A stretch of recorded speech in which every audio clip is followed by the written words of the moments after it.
Speaker, I think we should just let's put aside the disagreement and even the debate on this, and let's come to a resolution here that will bring a lot of calm to the millions of Canadians who are worried about their taxes going up.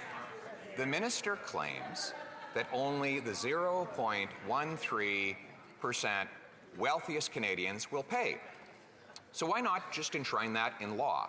Will she commit today to pass an amendment to her tax bill stating that no one whose income is in the bottom 99.87% will pay any new taxes at all? Hear, hear. Mr. Speaker, I want to quote some interesting words that were stated in this House of Commons. Quote, "The monstrous increases in capital gains are making the rich vastly richer and creating a kind of aristocratic feudal economy." Do you know who said that, Mr. Speaker? The member for Carleton. We agree the current system is unfair. We are pushing against it. What made the member, after 8 weeks of dithering, change his mind? Mr. Speaker, we're simply asking the minister to put her words into law. Okay? So she's claimed that no one who earns less than the top 0.13% of income in the country will be affected. So once again, will she amend her bill to say that no one who is in the bottom 99.87% of income earners will pay any new tax increase whatsoever? Yes or no? Yeah. Mr. Speaker, let's review what we've learned so far in question period today. First, the leader of the official opposition doesn't even understand how the capital gains inclusion rate works. Yes, that's right. That's a problem. Second, the leader of the official opposition disavows his own words in this House about capital gains. But probably the most important thing is that the average income in Carleton is $58,400. Their MP is not on the side of working people earning that wage in his own. That's I bottom think line. that is shameful. Mr. Speaker, I'm just quoting right now from her own budget speech, where she said, for 99.87% of Canadians, there will be no extra capital gains tax. Okay, she put it in the her speech. So why won't she put it in the law? Hear, hear. Speaker, for about 20 years, this leader has been skulking around this place without really much contact with the outside world. In the 9 years that they've been over there, they voted against a child benefit, a dental plan, a prescription drug plan, a child care plan. Every time Canadians look to that person to stand up for their interests, for fairness in Canada, that guy takes a seat, Mr. Speaker. I see they've pulled the finance minister off the ice. She can't answer a question. So she mentioned she won't guarantee in law that the bottom 99.87% of Canadians will pay nothing. So let's make it a little bit easier for her. She claimed that she doesn't want welders to have to pay more. Will she amend her bill to ensure that not a single welder anywhere in Canada will be forced to pay this tax increase? Yes or no? L'honorable ministre. Mr. Speaker, we will take no lessons of these conservatives. Mr. Speaker, generational fairness is key to Canadians, Mr. Speaker, and that's why in the last budget we presented measures, Mr. Speaker, measures to build this country, measures to invest in our economy, measures to invest in the middle class, measures to help Canadians, Mr. Speakers. And you know what? Our capital gains change will help Canadians. Mr. Speaker, on this side of the House, can you believe they voted against tax fairness, Mr. Speaker? Shocking. Against tax fairness, Mr. Speaker. On this side of the House, we will fight for Canadians and we will fight for the middle class.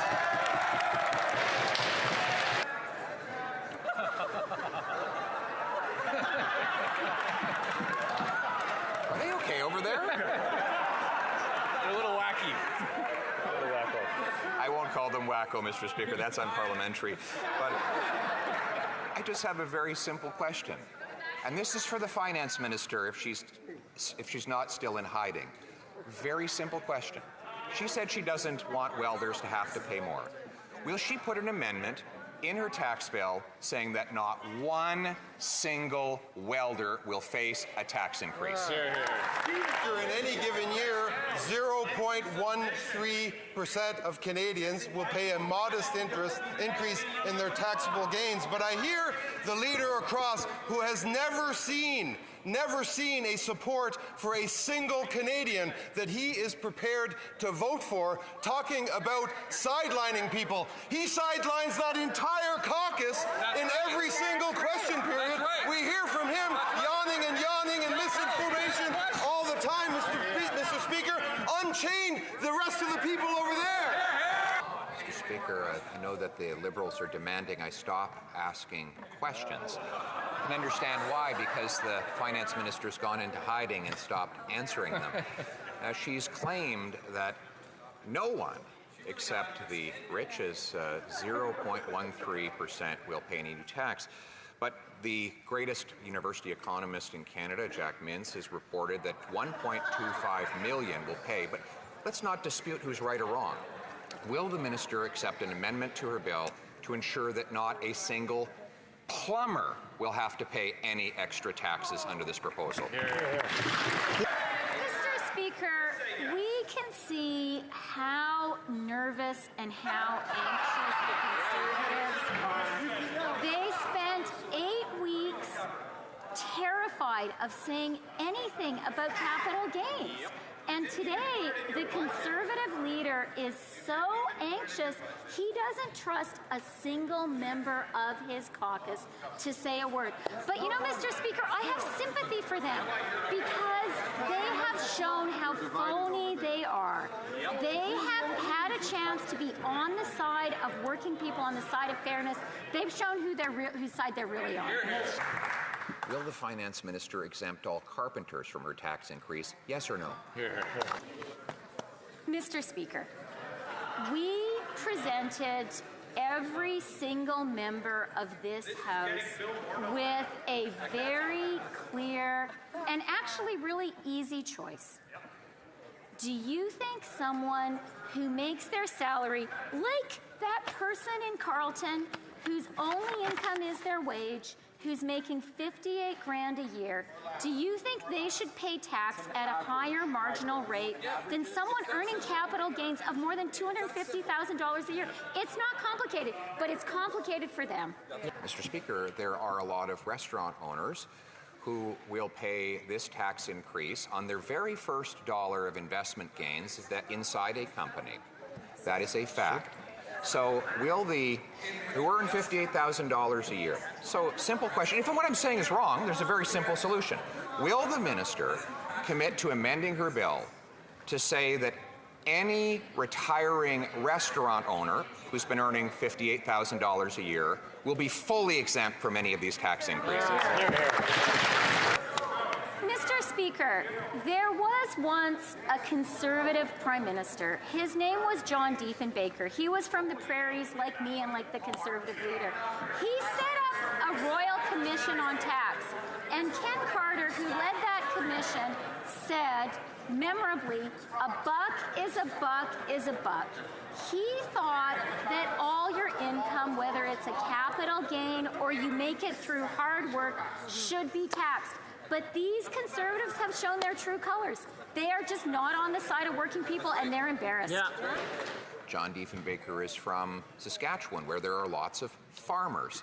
So the member won't commit to amend her law to exempt carpenters or plumbers or retiring modest income independent restaurant owners.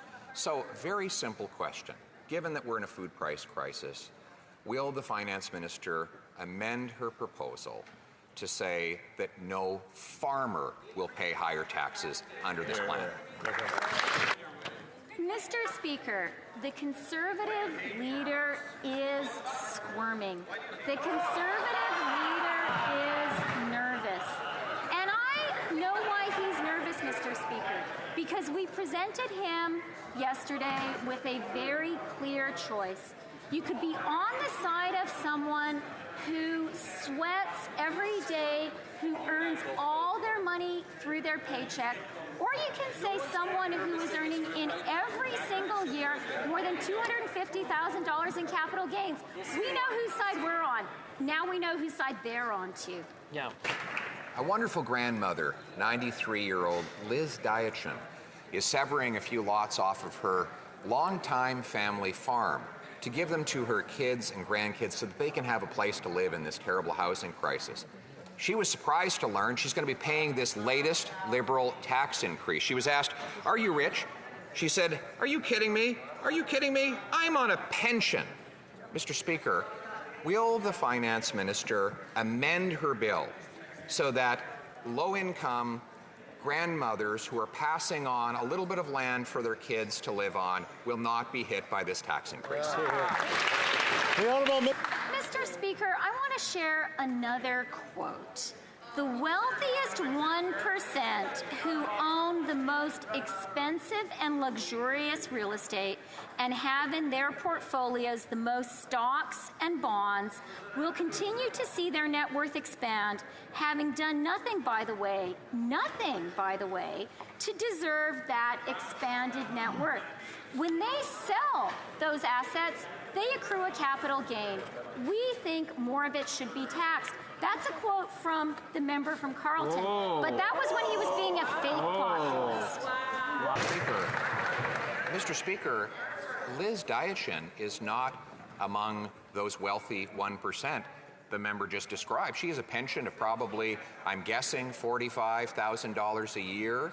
She's a grandmother who's simply trying to sever off a few lots so that her kids and her grandkids can have a place to live. Those lots have enough value that they will be hit by capital gains tax, and they're over $250,000. So she will pay this. She will pay us the 66% tax. So, very simple question: will the minister amend the law so that this wonderful grandmother does not have to pay higher taxes? Mr. Speaker, I think the Conservative leader is a little bit confused because he seemed to think that those were my words I quoted. I was, in fact, quoting him. I was quoting his words about the wealthiest 1% and their stock portfolios and luxury real estate. But that was back when the Conservative leader was pretending to be a friend of working people. He was pretending to be on the side of the little guy. Yesterday we learned that is just not true, but we are on the side of fairness. Mr. Speaker, it is true that this government has unjustly enriched the wealthiest 1% with their inflationary policies. So let's just make sure that no one else pays the bill for that. Will the minister accept an amendment to her proposal to ensure that the 99% of lowest income earners do not pay this tax increase, so this wonderful grandmother does not have to pay the bill? The leader opposite has spent the entire question period talking about electricians and farmers and fishers and carpenters.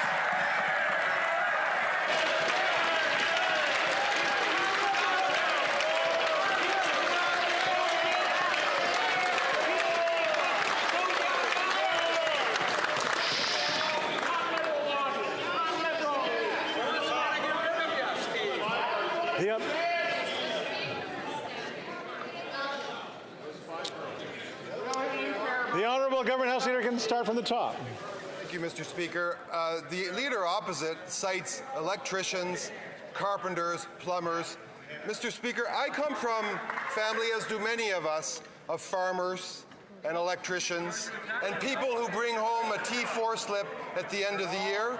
Those people who earn an honest paycheck, what do they expect from their government? They expect tax fairness.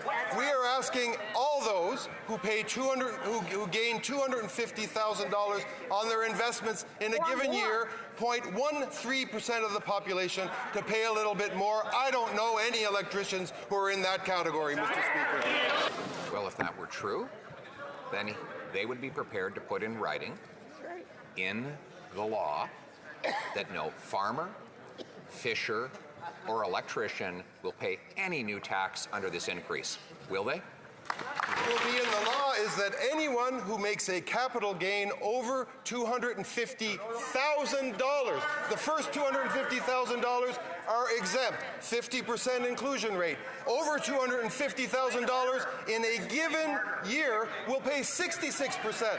That's less than Brian Mulrooney asked them to pay, and it gets us closer to the fairness that who's asking for? The electricians, the farmers, the teachers, the nurses, the fishers, the people in Canada who expect us to stand up for tax fairness and against that! Mr. Speaker, the minister proposes this new tax increase on every single dollar that a fisherman earns inside of his small business. There is no $250,000 exemption for him. Even if he just earns $1,000, he'll have to pay the tax increase. We forget it's not just our wonderful farmers that feed us, but it's also our fishermen. Will the finance minister amend her bill to ensure that there will not be a single fish harvester anywhere in Canada that will face a tax increase? Speaker, I grew up in Atlantic Canada. I grew up as the grandson of 2 dairy farmers. I grew up around an awful lot of fishers. I grew up around people who worked with their hands and didn't think that electricians got electricity from the sky, but rather they got it in plugged from the wall. What I would like to challenge the leader to do is he should gather all of the electricians who think that they should not pay over $250,000 on capital gains. I'll get together all the electricians who think that a buck is a buck is a buck. We'll compare. Will they exempt electricians from this tax hike? Mr. Speaker, for the past couple of years, the Conservative leader has been cosplaying a friend of union workers. But yesterday, we called his bluff, and they know it. Here's what the president of the CLC said. With this vote, the Conservative leader has shown he believes that an ordinary worker flipping burgers for a living should be taxed on 100% of their income, while his CEO friends making millions from flipping stocks should be taxed on only half of their income. That is what the Conservatives believe, and it is shameful. Wow. Mr. Speaker, there are many union workers who have rental properties that they invest in. Will the minister make the commitment that no union worker will have to pay this tax increase?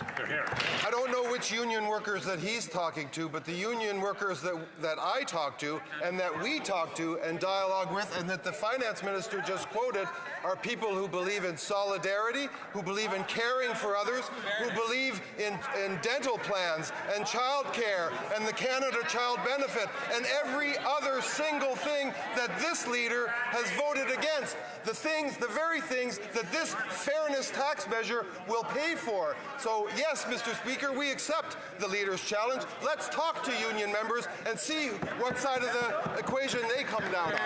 In Statistics Canada data, Dr. Jack Mintz calculated that 50% of those who will pay this tax increase earn less than $120,000 a year, and 10% earn less than $18,000 a year. Now, we don't have to dispute these numbers. Why don't we just make it simple and make it clear? Will the minister accept an amendment to exempt anyone who earns less than $120,000 a year from this tax increase? Yes or no? Mr. Speaker, actually, there is a $250,000 threshold. So the new rate kicks in only after you've made $250,000 in capital gains in a given year. So I do want to continue to help educate the Conservative leader. I'm going to point him to... I can't hear any of that. So I'm going to allow the Deputy Prime Minister to restart. I'm grateful, Mr. Speaker, because it does seem that the Conservative leader, who for baffling reasons wants to take all the questions, maybe to show off his ignorance, doesn't actually understand. I would ask the Honourable Deputy Prime Minister maybe to retract that and finish that. I gave enough grace to allow to repeat. The Honourable Deputy Prime Minister. Okay, I'm sorry. I retract that.